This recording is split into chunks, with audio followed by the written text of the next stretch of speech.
ಯಾರೇ ಅಕ್ಕ ಬೆಂಗಳೂರು ಕಾಯೋಳು ಅಮ್ಮನಿಗೆ ಅಮ್ಮ ಅಣ್ಣಮ್ಮ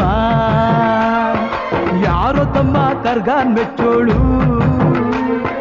ಮಲ್ಲಿಗೆಯ ಮುಡಿಯೋ ಅಣ್ಣಮ್ಮ ಬರುತ್ತೀನೆಂದರೆ ಇಲ್ಲಿಗೆ ಬರೋ ತನಕ ಮೌನಿ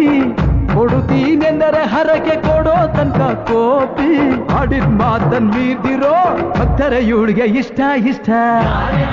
ಬೆಂಗಳೂರು